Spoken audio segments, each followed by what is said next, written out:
Hello everyone, welcome back to my YouTube channel education tutorial. आज के lecture में हम लोग सेल स्ट्रक्चर में सेल ऑर्गेनल्स माइटोकॉन्ड्रिया के बारे में स्टडी करेंगे। तो जो माइटोकॉन्ड्रिया होता है वो यूकैरियोटिक सेल्स में प्रेजेंट होता है बट प्रोकैरियोटिक सेल्स में एब्सेंट होता है। प्रोकैरियोटिक सेल्स में माइटोकॉन्ड्रिया के स्थान पर एक स्ट्रक्चर पाया जाता है जिसको हम मेसोसोम कहते हैं।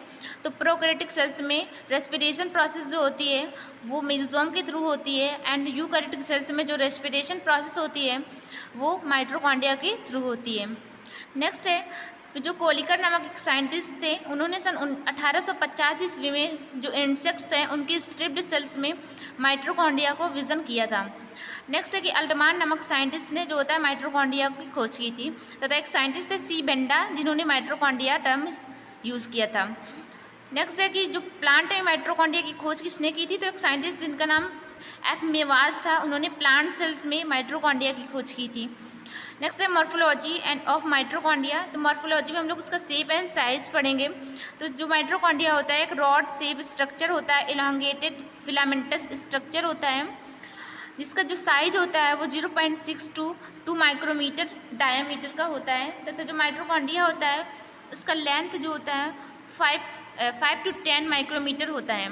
नेक्स्ट है जो माइटोकॉन्ड्रिया होता है उसमें स्टैनिंग प्रोसेस किस साइंटिस्ट ने की थी, तो एक साइंटिस्ट थे जिनका नाम मिकालिस था, उन्होंने जीनस डाई से जो होता है माइटोकॉन्ड्रिया को स्टैन किया था। नेक्स्ट है कि वेरिएबल नंबर ऑफ माइटोकॉन्ड्रिया। तो डिफरेंट प्लांट्स एनिमल सेल्स में जो माइटोकॉन्ड्रिया का नंबर होता है वो वेरी करता है, डिफरेंट होता है। तो जो वैसे तो पर सेल पे माइटोकॉन्ड्रिया का जो नंबर होता है 50 to 50,000 होता है। नेक्स्ट है कि जो अल्ट्रा स्ट्रक्चर ऑफ माइटोकॉन्ड्रिया का स्ट्रक्चर क्या होता है, इसका जो एनाटॉमी होता है वो किस प्रकार का होता है। तो जो माइटोकॉन्ड्रिया होता है वो डबल मेम्ब्रेनस स्ट्रक्चर होता है।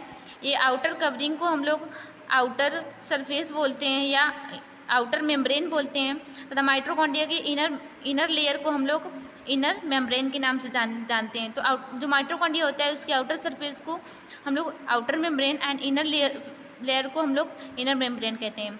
Outer membrane and inner membrane के बीच में एक ये स्पेस प्रेजेंट होता है, इस स्पेस को हम लोग पेरी माइटोकॉन्ड्रियल स्पेस के नाम से जानते हैं। नेक्स्ट है कैरेक्टरिस्टिक्स फीचर ऑफ माइटोकॉन्ड्रिया या characteristic features of outer membrane.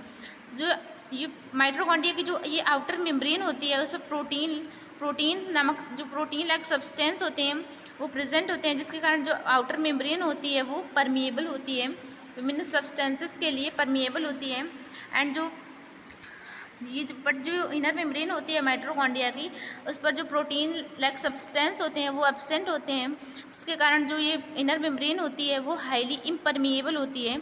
ये जो इनर मेम्ब्रेन होती है वो कुछ सेलेक्टिव मटेरियल्स को मैट्रिक्स के अंदर जाने देती है, बाकी सब्सटेंस के लिए इनर मेम्ब्रेन जो होती है वो इम्परमिएबल होती है।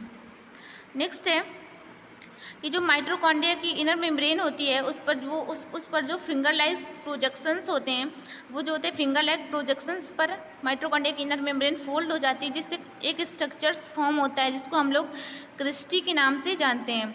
इसी क्रिस्टी को हम लोग प्लांट सेल में हम लोग माइक्रोविलाई के नाम से भी जानते हैं, क्योंकि जो प्लांट सेल में माइटोकॉन्ड्रिया होता है वो ट्यूब लाइक होता है। प्लांट सेल में जो माइटोकॉन्ड्रिया होता है वो ट्यूब लाइक स्ट्रक्चर होता है, बट एनिमल सेल में जो माइटोकॉन्ड्रिया होता है वो प्लेट लाइक स्ट्रक्चर होता है। मेनली इसमें लिखा है मेनली जो क्रिस्टी होता है माइटोकॉन्ड्रिया के इनर सरफेस को इंक्रीज करता है। क्रिस्टी जो होता है वो माइटोकॉन्ड्रिया के इनर सरफेस को बढ़ाने का कार्य करता है। माइटोकॉन्ड्रिया में जो डीएनए पाया जाता है वो सर्कुलर डीएनए प्रेजेंट होता है एंड इस पर जो राइबोसोम होता है वो 70s टाइप का राइबोसोम प्रेजेंट होता है। इसलिए जो माइटोकॉन्ड्रिया होता है माइटोकॉन्ड्रिया एंड क्लोरोप्लास्ट दोनों को हम लोग सेमी ऑटोनोमस ऑर्गेनल्स के नाम से भी जानते हैं।